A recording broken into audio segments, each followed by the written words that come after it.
Hello বন্ধুরা, আমার বাংলায় টিউশন চ্যানেলে তোমাদের আরও একবার স্বাগত জানাই। আজকে আমি ভিডিওটি স্বামী বিবেকানন্দ স্কলারশিপের উপর নিয়ে এসেছি। তো ভিডিওটি শুরু করার আগে ছোট্ট একটা অনুরোধ করব।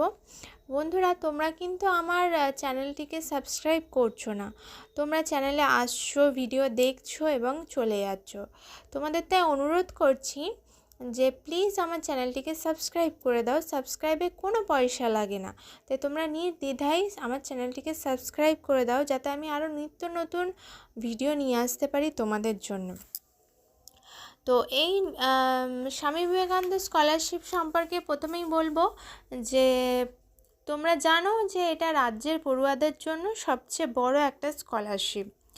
তো অনেক কলেজে এই স্কলারশিপের আবেদন প্রক্রিয়া শুরু হয়ে গেছে, অনেক স্কুল কলেজে আবার এটা চলছে।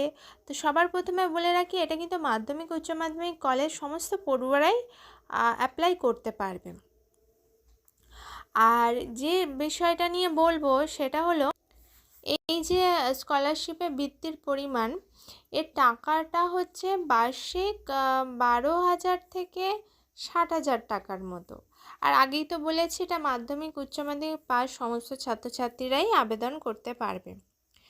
তো এটা এবার তোমাদের প্রশ্ন আসতে পারে যে বিভিন্ন আবেদনপত্র এবং বিভিন্ন ডকুমেন্টসকে স্কুল কলেজে জমা করতে হবে। তো এই প্রসঙ্গে আমি একটা কথা বলবো যে স্কুল কলেজের ছাত্রছাত্রীদের একটি নির্দিষ্ট সময় দেয় বিভিন্ন স্কুল কলেজ, যেখানে তাদের আবেদনপত্র সহ বিভিন্ন ডকুমেন্টস প্রতিষ্ঠানে জমা দিতে হয়। কিন্তু কিছু স্কুল কলেজের ক্ষেত্রে কিন্তু এরকম কোনো দিন নির্দিষ্ট করে দেওয়া হয় না, সেক্ষেত্রে তোমরা যে কোনো দিনই জমা দিতে পারো। এছাড়া কিন্তু এই প্রয়োজনীয় যে ডকুমেন্টস, এগুলো কিন্তু তোমরা বাধ্যতামূলক নয় স্কুল কলেজে জমা দেওয়া, কিন্তু যদি স্কুল কলেজ চায় তাহলে সেক্ষেত্রে কিন্তু জমা দিতে হবে। তার মানে ব্যাপারটা হলো, অনেক ক্ষেত্রে স্কুল কলেজে বাধ্যতামূলক থাকে না জমা দেওয়া, আর তাহলে সেক্ষেত্রে তোমরা নাও জমা দিতে পারো, শুধু অনলাইন অ্যাপ্লিকেশন করে জমা দিয়ে দিতে পারো। আর যদি স্কুল কলেজে বাধ্যতামূলক থাকে, সেক্ষেত্রে কিন্তু তোমাদের স্কুল কলেজে গিয়ে জমা দিতে হবে আবেদনপত্র এবং ডকুমেন্টস।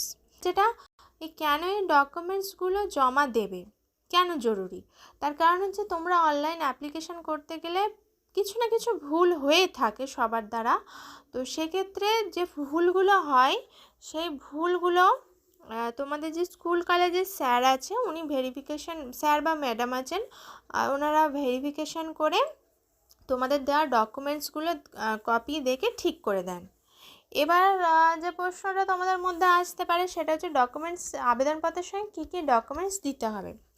তো আবেদনপত্রের ক্ষেত্রে যে ডকুমেন্টসগুলো দেবে, তার প্রথমেই হচ্ছে আবেদনপত্রের যে করলে অনলাইন স্কলারশিপে যে আবেদন করার পর প্রিন্ট আউট পাবে, সেই প্রিন্ট আউটের সঙ্গে যে ডকুমেন্টসগুলো দেবে সেগুলো হচ্ছে, যদি তুমি ফ্রেশ হও তাহলে সেক্ষেত্রে, যদি তুমি ফ্রেশ হও মানে আগে কোনো দিন অ্যাপ্লাই করোনি কিন্তু এটা প্রথমবার তোমার, তাহলে সেক্ষেত্রে তুমি ভর্তির রসিদ, ইনকাম সার্টিফিকেট, অ্যাকাউন্টের প্রথম পাতার কপি, বাসস্থানের প্রমাণপত্র, মাধ্যমিকের মার্কশিট, আর যদি তুমি কলেজ পড়ুয়া হও তাহলে উচ্চ মাধ্যমিকের মার্কশিট। এবার যদি রিনিউয়ালের ক্ষেত্রে, মানে তোমরা আগে অ্যাপ্লিকেশন করে টাকা পেয়েছো, এখন সেটা রিনিউ করছো, সেক্ষেত্রে তোমাদের কী কী দিতে হবে, সেক্ষেত্রে ভর্তির রসিদ, বিগত পরীক্ষার মার্কশিট, বাসস্থানের প্রমাণপত্র এবং অ্যাকাউন্টের প্রথম পাতার কপি। এক্ষেত্রে বলে রাখি যে এখানে প্রশ্ন আসতে পারে যে আমরা তো আগে অ্যাপ্লিকেশন করেছিলাম, টাকা পেয়েছি, তাহলে এখন কেন আবার অ্যাকাউন্টের প্রথম পাতার কপিটা দেবো।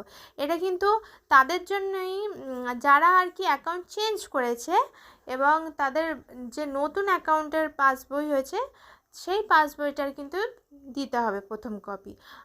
বাদবাকি ক্ষেত্রে কিন্তু তোমরা যদি আগে করে থাকো, এখন যদি রিনিউ করো, তাহলে সেক্ষেত্রে প্রথম পাতার কপি দেওয়া লাগবে না। আশা করি তোমাদের এতটুকু বোঝাতে পারলাম। তো এছাড়া স্কলারশিপ সম্পর্কে একটা হেল্পলাইন নাম্বার দেওয়া হয়েছে, এই হেল্পলাইন নাম্বারে কিন্তু তোমরা যোগাযোগ করতে পারো। দেখো এখানে আমি দিয়ে দিয়েছি। এবার দেখো, যারা তোমরা ইতিমধ্যে, এটা তো গেল যারা আবেদন করবে বা আবেদন প্রক্রিয়া চলছে তাদের জন্য এতটুকু বললাম। এবার যারা আবেদন করে ফেলেছো এবং অপেক্ষায় রয়েছে যে কবে তোমাদের টাকাটা ঢুকবে অ্যাকাউন্টে, তাদের জন্য আমি এবার বলবো যে দেখো, এই যে টাকাটা ঢোকার ব্যাপার, মুখ্যমন্ত্রী মমতা বন্দ্যোপাধ্যায় বলেছেন যে জানুয়ারি মাসের প্রথম সপ্তাহে স্টুডেন্ট উইক সেলিব্রেশন করা হবে এবং ওই সময় যে সমস্ত ছাত্রছাত্রীদের এই সমস্ত প্রকল্প স্কলারশিপের ব্যাপারে জানানো হবে এবং এই স্কলারশিপ সম্পর্কে সমস্ত কাজ করা হবে ওই টাইমটায়। তাহলে 2রা জানুয়ারি থেকে 7 জানুয়ারির মধ্যে তোমাদের অ্যাকাউন্টে টাকা ঢোকানো হবে, এটা একটা ইঙ্গিত পাওয়া যাচ্ছে। এবার যদি ছাত্রছাত্রীরা যারা আবেদন করছে তাদের স্ট্যাটাসে যদি এরকম লেখা থাকে application approved, scholarship amount not disburse yet, এরকম যদি হয়ে রয়েছে এবং ব্যাঙ্ক অ্যাকাউন্টের সমস্ত তথ্য যদি তোমাদের ঠিক থাকে, তাহলে কিন্তু তোমরা এই লটে টাকা পাবে না, এটা জেনে রাখো। এছাড়াও যাদের আর কি আবেদন এখনও স্কুল কলেজ থেকে ফরওয়ার্ড করা হয় এবং তারাও টাকা পেতে দেরি হবে তাদেরও, এবং পরবর্তী লটের জন্য তাদেরকে অপেক্ষা করতে হবে। তার মানে তোমরা যদি তোমাদের স্ট্যাটাসে একটু আগে বললাম যেরকম লেখা আছে ওরকম যদি দেখো বা স্কুল কলেজ থেকে যদি ফরওয়ার্ড করা হয়, তাহলে তোমরা দুপক্ষই কিন্তু পরবর্তী লটের জন্য তোমাদের টাকার জন্য অপেক্ষা করতে হবে।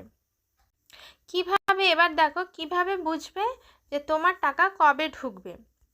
তার জন্য দেখো যে স্কলারশিপ ফান্ড ডিস্ট্রিবিউশন শুরু হলে ছাত্রছাত্রীদের মোবাইলে একটা মেসেজ যাবে কলকাতার ট্রেজারি থেকে, মানে ক্যালকাটা PAO ট্রেজারি। তো এর থেকে এবং 24 থেকে 48 ঘন্টার মধ্যে ছাত্রছাত্রীদের নিজস্ব ব্যাংক খাতায় স্কলারশিপের টাকা ঢুকে যাবে। মানে এই মেসেজটা প্রথমে যাবে, তারপরে 24 থেকে 48 ঘন্টার মধ্যে তোমাদের অ্যাকাউন্টে টাকা ঢুকে যাবে, যেটা ছাত্রছাত্রীদের পড়াশোনার কাজে বা টিউশন ফির জন্য তোমরা ব্যবহার করতে পারবে। অফিসিয়াল আপডেট তোমরা চেক করতে পারবে, তার জন্য অফিসিয়াল একটা ওয়েবসাইট আমি দিয়ে দিয়েছি। এই ওয়েবসাইট থেকে তোমরা সমস্ত অফিসিয়াল আপডেট চেক করে নিতে পারবে। তো আশা করি স্বামী বিবেকানন্দ স্কলারশিপের ডিটেলস তোমরা জানতে পারলে। তো এখন আর তোমাদের কোনো অসুবিধা হওয়ার কথা নাই।